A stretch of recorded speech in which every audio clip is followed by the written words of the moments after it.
what did you think of the presentation on the WCW side of things? Is this when they would have been more on your radar or maybe Vince's radar by showing up in WCW? Yeah, I don't know. They were ever on Vince's radar. That was the first time that I really remember seeing them on a big stage. So this was really their coming out party where people got to see them and actually got to see them work a little bit and do some things. But it was, look, man, it was a new team. It was a different team. And that was, for me, that was the key. They were different. They didn't look like everybody else. They didn't work like everybody else. They didn't act like everybody else. So that is the beauty of the Nasty Boys, is they came in a time where you had a couple of different ways to go. You could be the smooth workers, and you can go be Tully and Arn and watch paint dry, or you can go and you can be the Road Warriors and get jacked up and be huge and just do big power moves. They weren't that. You could be the rock and roll and have the long hair and the bodies and high flying things. But to me, I think that they came in at a perfect time with the perfect gimmick that made them stand out and made people go, oh, hey, shit, here's something new to watch, because I can't remember a team like that until the Nasty Boys. So they blew up the mold, they blew up the model, and they said, hey, look at us. We'll give you something different. Well, I know you don't want to, but I got to circle back to that whole Arn and Tully. You could just go watch paint dry comment. Like, what was it about Dory Funk that brought the razzle dazzle for you that Arn He drew and Tully money. did not? He drew money. He drew a lot of money, and he was a solid, steady, fundamentally sound champion.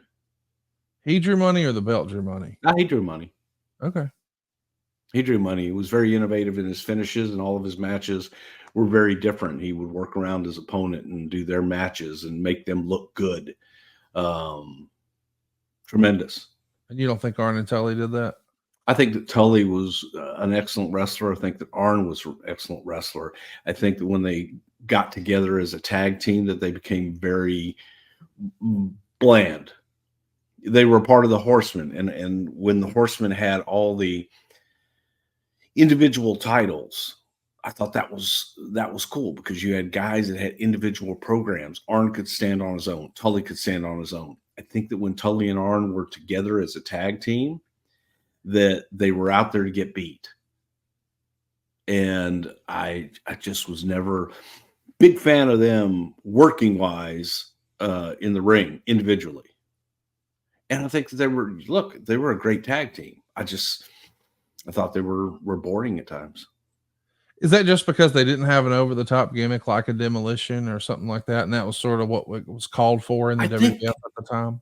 I think I mean, forget about WWF at the time. It was also even before that. I think that when they got into the tag team mold, and that we're the tag team that's going to get beat because they want somebody else to have the TV title, and they want somebody else to have the US title. They'll give us the tag team titles, and we'll go around and get beat up everywhere.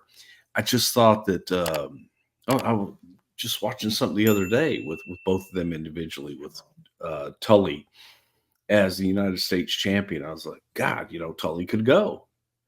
Arn could go.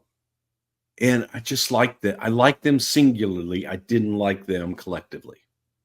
I didn't think that they were. I think individually, either one of them could have headlined. As a tag team, they could. Believe it or not, even though the Nasty Boys are now in WCW and they're working with one of their top tag teams in the Steiner Brothers, they weren't technically under contract. They're just working a per night deal.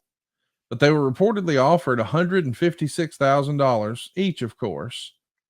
And instead, they finish up in about 3 months. And the rumor and innuendo is that they're headed to the WWF to take a deal to come in and work with the LOD. I mean, what a brilliant decision that those guys made. If they tried to give a look to the WWF in June of 90, it doesn't work out. They somehow get on WCW programming later that summer. Don't sign a long-term contract, get featured on TV, get a high-profile pay-per-view match. Thank you very much. I want to see what I can do somewhere else. that would be tough to pull off in most eras, but I guess they did it here, huh? Well, it's not tough to pull off. When you look, man, when you talk about Knobs having a look, Knobs didn't have a look. Knobs was in as an extra. He was there to get beat by a tugboat. So that's not something where it's like, oh, hey, come on in and we're going to see what you can do and put you in the ring with an extra. Knobs was there as an extra. So I think that's blowing it up to, oh, he came in to have a look. That he wasn't coming in to have a look. He was a guy that was on the card to enhance tugboat. But what they did in WCW, making a big splash there and going in and showing their wares, it was more of a, now it's like, okay, who are these guys? And the team was exciting. The team was different. So them, that's WCW's fumble. Yeah. If they put guys, on a major pay-per-view event and not have them under contract and they're out shopping around, it's like, okay, now we've seen what you can do. We see the team. We see what this looks like. And come on in and let's do something with you. Well, they were doing something not for a guarantee. Oh, yeah. I mean, those guarantees were a lot different back then. Yeah. So was the tag team division. Let's just take a look at this 1990 tag team division they're coming to. The Legion of Doom, Hawk and Animal, Demolition, their old pals, the Rockers, the Hart Foundation, the Bushwhackers, the Orient Express. This is a loaded tag team division, but there's not really a team quite like the Nasty Boys in there. I see why you would think, hey man, they'd be perfect opponents for Demolition or the Legion of Doom. Yeah, every one of them. Every one of them. Yeah.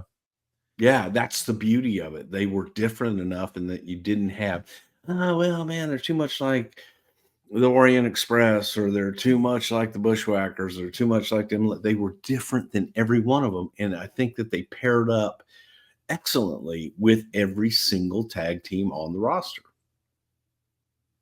No argument there. They're almost immediately put with Jimmy Hart, and they're going to debut at a Superstars taping on December 11th, 1990.